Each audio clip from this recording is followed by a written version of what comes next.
രാമചന്ദ്രാഭിഷേകം ശ്രീരാമചന്ദ്രാഭിഷേകം സീതയാ സഹിത രാമചന്ദ്ര രഘുവീരരാജ്യാഭിഷേകം ശ്രീനീലകണ്ഠാഭിഷേകം ആഞ്ജനേയ പരിസേവ്യൻ ധീരഭരതാഭിപൂജ്യൻ വീരലക്ഷ്മണ കുമാര ശത്രുഘ്ന സോദരാർച്ചിത പദാബ്ജൻ ശ്രീനീലകണ്ഠ ഹൃദയേശൻ രാമചന്ദ്രാഭിഷേകം ശ്രീരാമചന്ദ്രാഭിഷേകം. ഈ സ്തോത്രം എഴുതിയും പഠിച്ചും കേട്ടുകൊണ്ടാൽ ഭക്തനായുള്ളവന് വന്നിടും മത് സാരൂപ്യം എന്ന് ഭഗവാൻ തന്നെ പറയും നമ്മൾ കേൾക്കും. ഭഗവാന്റെ അനുവാദത്തോടുകൂടിയിട്ട് അനുഗ്രഹത്തോടുകൂടിയിട്ട് ജടായുസ് അങ്ങനെ ആ വൈഷ്ണവരഥത്തിൽ ദിവ്യലോകങ്ങളിലേക്ക് ഉയർന്നുപോയി.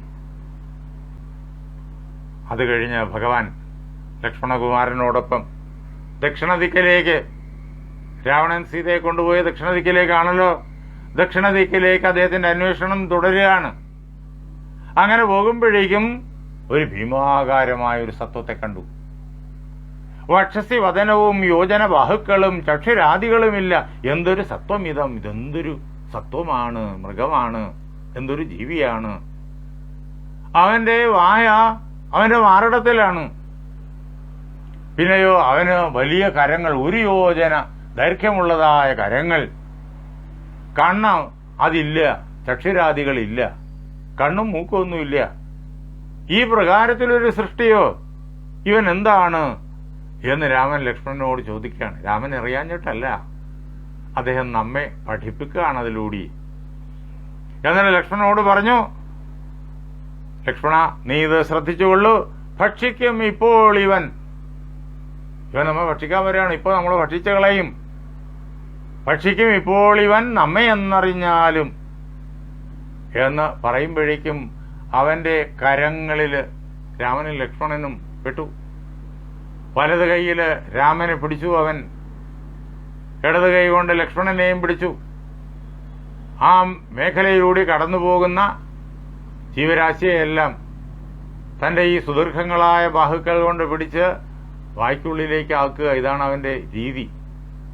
കാലുകളില്ല, അതുകൊണ്ട് ഓടി നടക്കാൻ പറ്റൂല, അവിടെ തന്നെയാണ് സ്ഥാനം. പക്ഷെ കൈക്കിത്രയും നീളമുള്ളത് കൊണ്ട് ഭക്ഷണം ശേഖരിക്കാൻ പ്രയാസവുമില്ല. അങ്ങനെ ശരീരം നിലനിർത്താൻ വേണ്ടുന്നുള്ള ഭക്ഷണം അവനിങ്ങനെ ശേഖരിക്കുന്നു. ഇപ്പോൾ ഇതാ രാമനെയും ലക്ഷ്മണനെയും പിടികൂടി.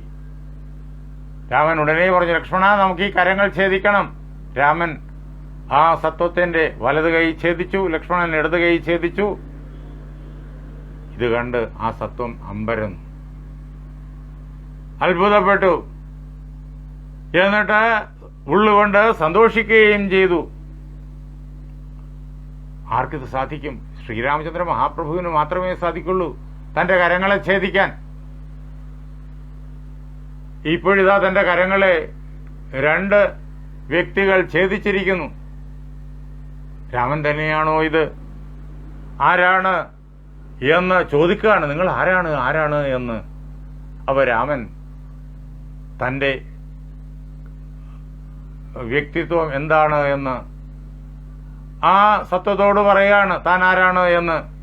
ദശരഥ മഹാരാജാവിന്റെ പുത്രനായ തന്റെ കാര്യം, ലക്ഷ്മണ കാര്യം, സീതാന്വേഷണത്തിന് ഇങ്ങനെ കടന്നു വരുന്ന കാര്യമെല്ലാം രാമൻ പറഞ്ഞു കേൾപ്പിച്ചു. അപ്പോഴേക്കും ആ വികൃത രൂപം രാമനോട് പറയാണ്, നിന്തിരുവടി തന്നെ ശ്രീരാമദേവനെങ്കിൽ ധന്യനായി വന്നേനഹം. ഭഗവാനെ, അങ്ങ് ശ്രീരാമൻ ആണ് എന്ന് എന്നോട് പറഞ്ഞു. അങ്ങ് തന്നെയാണ് ശ്രീരാമനെങ്കിൽ, സാക്ഷാൽ നാരായണന്റെ അവതാരം അങ്ങ് തന്നെയാണ് എങ്കിൽ ഞാൻ ഭാഗ്യവാനായി കഴിഞ്ഞിരിക്കുന്നു. പണ്ട് ഞാനൊരു ഗന്ധർവനായിരുന്നു. അങ്ങേയറ്റം സൗന്ദര്യവും അങ്ങേയറ്റം ശാരീരിക ശേഷിയും ഒക്കെയുള്ള ദിവ്യനായൊരു ഗന്ധർവൻ. യൗവനത്താൽ ഞാൻ അങ്ങേയറ്റം അഹങ്കരിച്ചു. അങ്ങനെ ഞാൻ ധിക്കാരം പലരോടും പ്രവർത്തിച്ചു.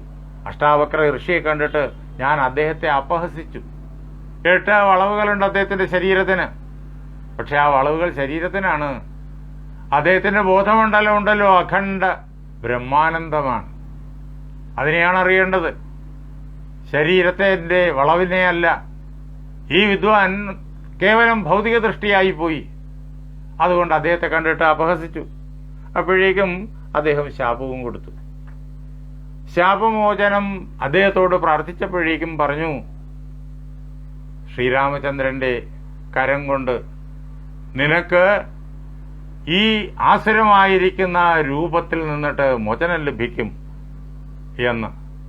ഭഗവാനെ, എന്റെ ആ സുദിനം ഇതാ വന്നു ചേർന്നിരിക്കുന്നു. ഞാൻ ആ പാദങ്ങളെ നമസ്കരിക്കാൻ, ഹൃദയം കൊണ്ട് നമസ്കരിക്കാൻ ആഗ്രഹിക്കുന്നു, ഹൃദയം കൊണ്ട് നമസ്കരിക്കുന്നു. തന്റെ ജീവിതത്തിൽ അതിനുശേഷം നടന്നതായ കാര്യങ്ങളെല്ലാം പറഞ്ഞ് കേൾപ്പിക്കുന്നുണ്ട്. ശ്രീരാമചന്ദ്രൻ ആ കബന്ധൻ പറഞ്ഞത് അനുസരിച്ചിട്ട്, അയാൾക്ക് ആ രാക്ഷസീ ഭാവത്തിൽ ഉള്ള പേര് കബന്ധൻ എന്നാണ്, പറഞ്ഞതനുസരിച്ചിട്ട് അയാളുടെ ശരീരത്തെ ദഹിപ്പിക്കുന്നുണ്ട്. അങ്ങനെ ആ ആത്മാവിന്, ഗന്ധർവന് ആ രാക്ഷസീ രൂപത്തിൽ നിന്നിട്ട് മോചനം സിദ്ധിച്ചു, അന്തരീക്ഷത്തിൽ ചെന്നു നിന്നു. ഗദ്ഗതം നിറഞ്ഞതായ വാണിയോടുകൂടിയിട്ട്, കണ്ഠത്തോടുകൂടിയിട്ട് കോമള പദങ്ങളാൽ സ്തുതിച്ചു തുടങ്ങിനാൻ. മധുരങ്ങളായ വാക്കുകൾ കൊണ്ട് ഹൃദയത്തിൽ മാധുര്യം നിറയുന്നു. ഭഗവാൻ തേജോമയനാണ്, ആനന്ദമയനാണ്, മാധുര്യങ്ങളിൽ വച്ചിട്ട് ഏറ്റവും മധുരമായിട്ടുള്ളതാണ്. അങ്ങനെ ഭഗവാനെ കണ്ടുകഴിയുമ്പോഴേക്കും ഹൃദയത്തിൽ മാധുര്യം നിറയും. അപ്പോഴേക്കും ചിന്തകളിലും വാക്കുകളിലും എല്ലാം ആ മാധുര്യം പ്രവഹിക്കും. അങ്ങനെ കോമളപദങ്ങളാൽ സ്തുതിച്ചു തുടങ്ങിനാൻ. കബന്ധന്റെ സ്തുതി ഈ പ്രപഞ്ചത്തിന്റെ ശാസ്ത്ര രഹസ്യത്തെ നമ്മുടെ മുന്നിലേക്ക് കൊണ്ടുവരുന്നതാണ്. വളരെ ദീർഘമാണ് ഈ സ്തുതി, വളരെ അഗാധവുമാണ് ഈ സ്തുതി. എല്ലാ സ്തുതികളും അങ്ങനെ തന്നെ. ഇതിൽ ഒരൊറ്റ വാക്ക് നമ്മൾ അപഗ്രഥിച്ചാൽ മതി, നേരെ ചെല്ലുന്നത് ഉപനിഷത്തിലേക്കാണ്. അങ്ങനെ ഉപനിഷത്തിലേക്കുള്ളതായ വഴിയാണ് ഈ അധ്യാത്മരാമായണം നമുക്ക് ഒരുക്കി തരുന്നതെന്നറിയണം. നിന്തിരുവടിയുടെ തത്വം ഇതൊരുവർക്കും ചിന്തിച്ചാൽ അറിഞ്ഞുകൂടാവതല്ല, എന്നാകിലും നിന്തിരുവടി തന്നെ സ്തുതിപ്പാൻ തോന്നിയിടുന്നു. സന്തതം അന്ധത്വം കൊണ്ട് എന്തൊരു മഹാമോഹം. അല്ലയോ ഭഗവാനെ, അങ്ങ് ആരാണ് എന്ന് പൂർണ്ണമായ രൂപത്തില്, പൂർണ്ണമായ ഭാവത്തില് അങ്ങയുടെ തത്വത്തെ ഗ്രഹിക്കാൻ ഈ ലോകത്തില് ആർക്കും സാധ്യമല്ല. എപ്പോഴാത് സാധിക്കുക? ഈ ശരീരമനോബുദ്ധികൾ എല്ലാം ഞാനല്ല എന്ന് തിരിച്ചറിഞ്ഞ് ഇതിനെ വിട്ടിട്ട് ആത്മസാക്ഷാത്കാരം നേടുമ്പോൾ, ഞാൻ പരമാത്മാവ് തന്നെ എന്ന് പ്രത്യക്ഷമായിട്ട് അനുഭവിച്ചറിയുമ്പോഴേ പൂർണ്ണമായിട്ട് ഭഗവാനെ, രാമനെ, കൃഷ്ണനെ, മഹാദേവനെ, നമ്മുടെ ഉള്ളിലിരിക്കുന്നതായ ഇഷ്ടദേവതയുടെ രൂപത്തെയും നാമത്തെയും ഭാവത്തെയും സ്മരിച്ചുകൊള്ളുക. ആ ദേവനെ, നിർഗുണ നിരാകാര ബ്രഹ്മമാണ് വിവിധ ദേവതാനാമങ്ങളിലൂടെ, ഭാവങ്ങളിലൂടെ, കഥകളിലൂടെ നമുക്ക് ആചാര്യന്മാർ പറഞ്ഞു തന്നിരിക്കുന്നത്. ആ ദേവതയെ നാം സാക്ഷാത്കരിക്കുമ്പോൾ പൂർണ്ണമായിട്ടും ആ ദേവതയെ അറിയാൻ കഴിയും. അപ്പോൾ മാത്രമേ അത് സാധിക്കുള്ളൂ.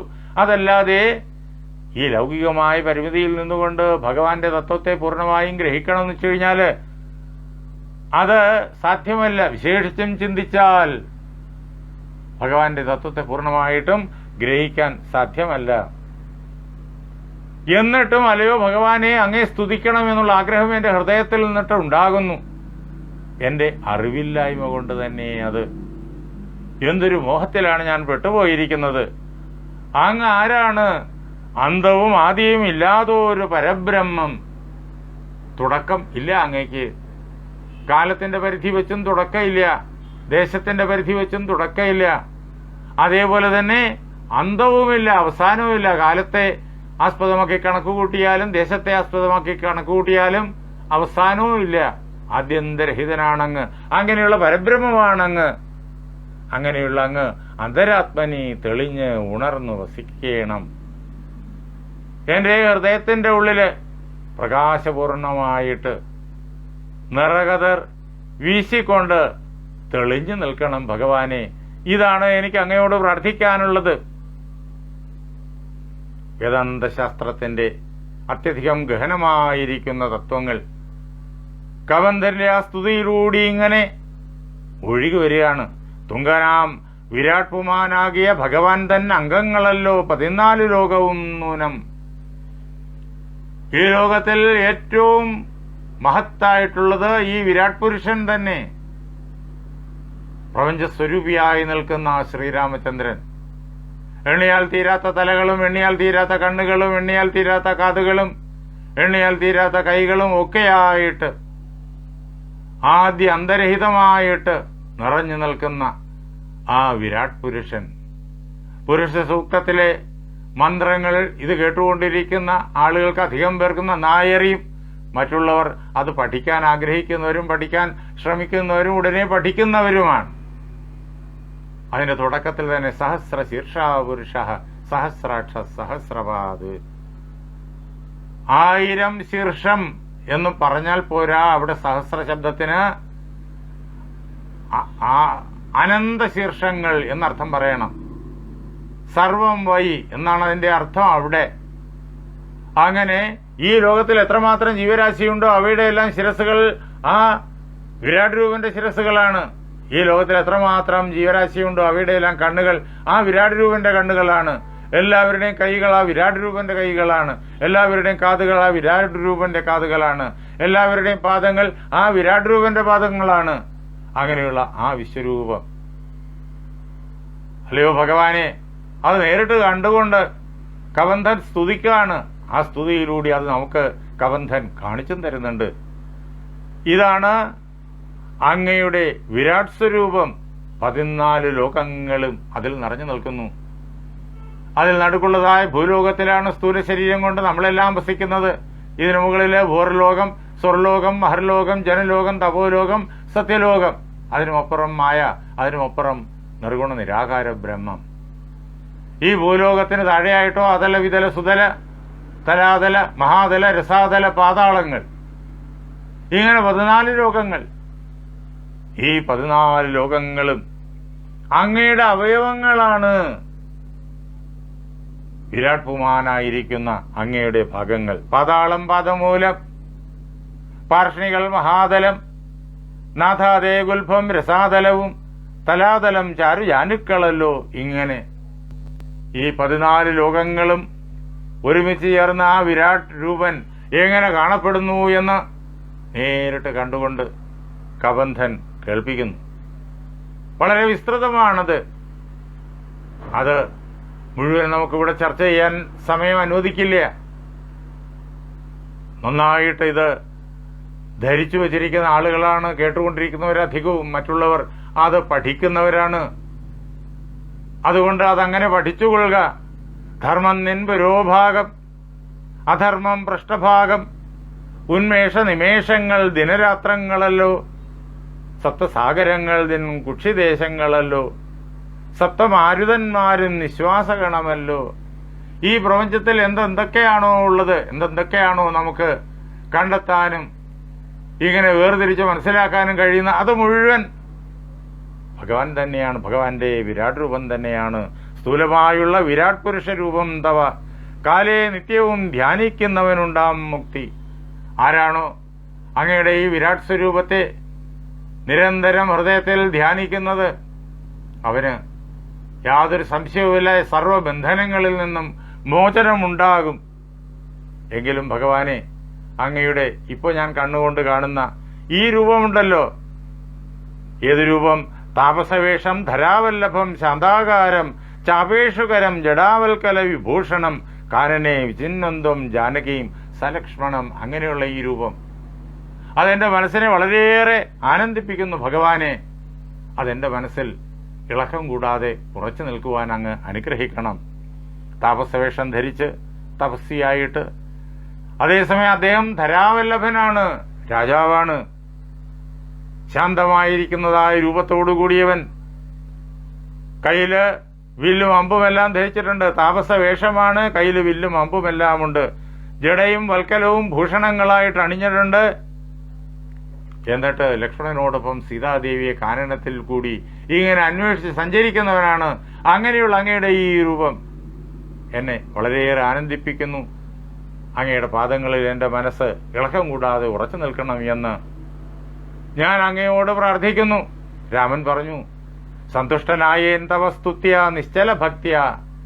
ഇളക്കം കൂടാത്തതായ ഭക്തിയാണ് നിനക്കുള്ളത് എന്ന് മാത്രമല്ല, ആ ഭക്തി മുഴുവൻ നിന്റെ ഈ സ്തോത്രത്തിൽ നിറഞ്ഞ് കവിയുന്നു. അത് കേട്ടിട്ട് ഞാൻ വളരെയേറെ സന്തുഷ്ടനായി കഴിഞ്ഞിരിക്കുന്നു. ഗന്ധർവശ്രേഷ്ഠ ഭവാൻ മൽപദം പ്രാപിച്ചാലും. ശ്രേഷ്ഠനായ ഗന്ധർവനാണ് മുന്നിൽ നിൽക്കുന്നത്. അങ്ങ് മൽപദത്തെ, വിഷ്ണുപദത്തെ, നിർഗുണ നിരാകാര ബ്രഹ്മതത്വത്തെ പ്രാപിച്ചാലും എന്ന് രാമൻ ആ കബന്ധനെ അനുഗ്രഹിക്കുന്നു. തുടർന്ന് ശ്രീരാമചന്ദ്രൻ കബന്ധനോട് ചോദിക്കുന്നുണ്ട്, അല്ലയോ കബന്ധ, ഇനി എന്താണ് ഞാൻ ചെയ്യേണ്ടത്? അത് അങ്ങ് തന്നെ പറയുക. കബന്ധൻ പറഞ്ഞു, മുമ്പിലാമാറ് കാണാം മതങ്കാശ്രമം, തത്ര സമ്പ്രതി വസിക്കുന്നു ശബരീ തപസ്വിനി. ഇവിടുന്ന് അല്പം കൂടി അങ്ങോട്ട് ദക്ഷിണ ദിക്കിലേക്ക് ചെല്ലുക. അപ്പൊ മുന്നിലായിട്ട് മതങ്ക ഋഷിയുടെ ആശ്രമം കാണാം. നമുക്കെല്ലാം സുപരിചിതമായിരിക്കുന്ന പൊന്നമ്പലമേട്. അവിടെയാണ് മതങ്ക ഋഷി തപസ് ചെയ്തിരുന്നത് അനേകം ശിഷ്യന്മാരോടൊപ്പം. ശബരി അവിടെയാണ് ചെന്നത്. ശബരിയുടെ ഭക്തി കണ്ടിട്ട് ശബരിയെ മതങ്ക ഋഷി വേദം പഠിപ്പിച്ചു, വേദാംഗങ്ങൾ പഠിപ്പിച്ചു. ശബരി എന്നുള്ള വാക്കിന്റെ അർത്ഥം വേടത്തി എന്നാണ്. ആ കാലഘട്ടത്തില് ആർക്കും വേദം പഠിക്കാം, ആരെയും വേദം പഠിപ്പിക്കും. പഠിക്കാൻ ആഗ്രഹമുള്ള ആരെയും വേദം പഠിപ്പിക്കും. അതാണ് അന്നത്തെ ഋഷിമാരുടെ പാരമ്പര്യം.